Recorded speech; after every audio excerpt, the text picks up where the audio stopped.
If you are someone who has heard of the word alignment and you like the idea of it, but you really don't know how to get there, this video is for you. My name is Rose. A lot of people talk about alignment, but they don't really talk about, like, how do you get there? Like, truly, how do you get from a place of fear or conditioning to a place of flow and abundance? It's simpler than it seems, but it's also not an overnight process, and it's not always just a flip of a switch. There's a lot of work that needs to go into it. Shadow work, creating new neural pathways. This is hard work, but of course, ultimately worth it. But where do you begin? I think the first place to start when it comes to moving towards alignment would be to find some kind of activity that you can do every single day that connects you to your soul, to your heart, to your inner wisdom. So that might look like yoga or meditation. It might look like surfing. It might look like art, walking in nature.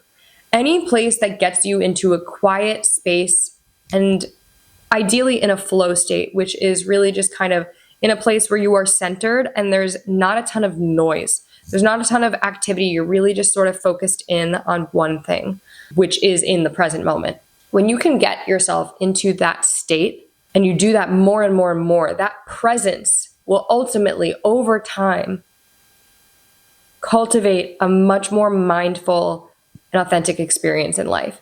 It will happen in subtle ways and it won't be an overnight shift, but you will start to see a difference in your life.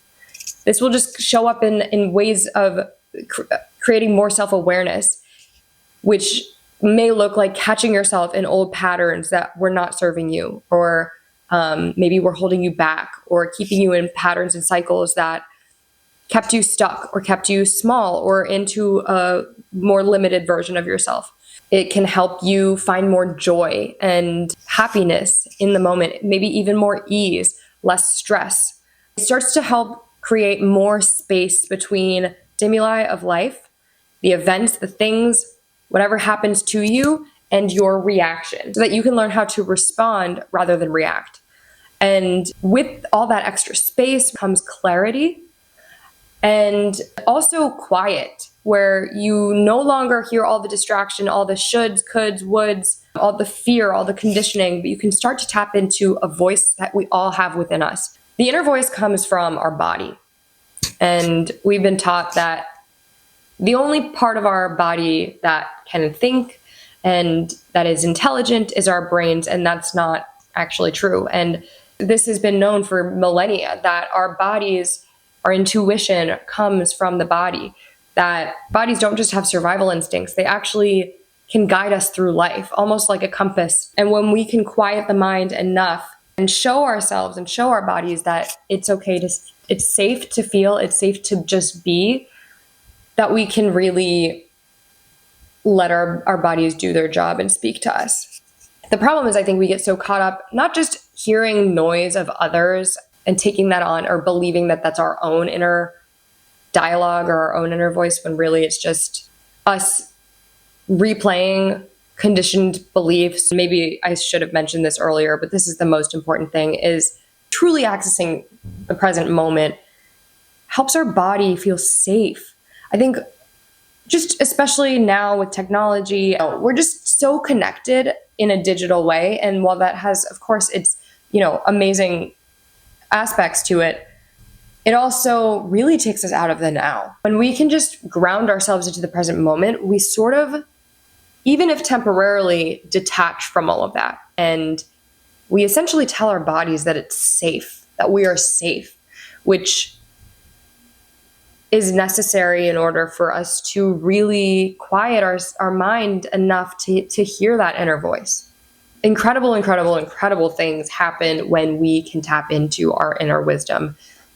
And the wisdom that exists within, whether it's a higher consciousness that all of us have access to, or a unique message or guide that we each have individually inside of ourselves, I'm not really sure.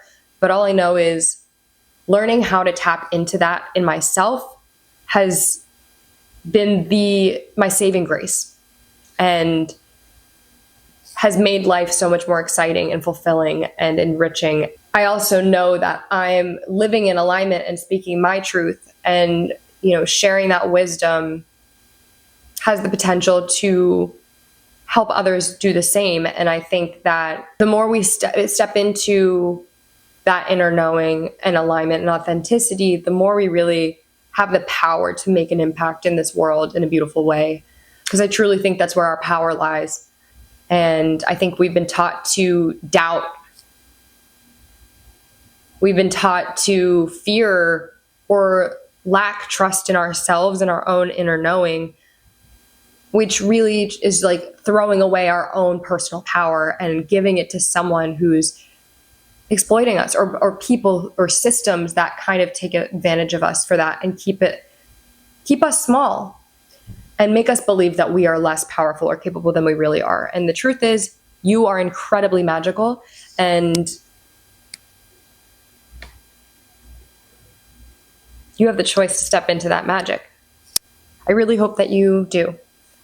I hope that you get curious about all the beautiful things that you're capable of doing in this life and all the lives that you could change just by stepping into your most authentic power and listening to your inner guide and letting that bring you there. Thank you for watching this video. I hope it helped you, and I will definitely make more videos on this. If you have any thoughts, comments, I'd love to hear them. And please subscribe to support my channel if any of this resonated with you.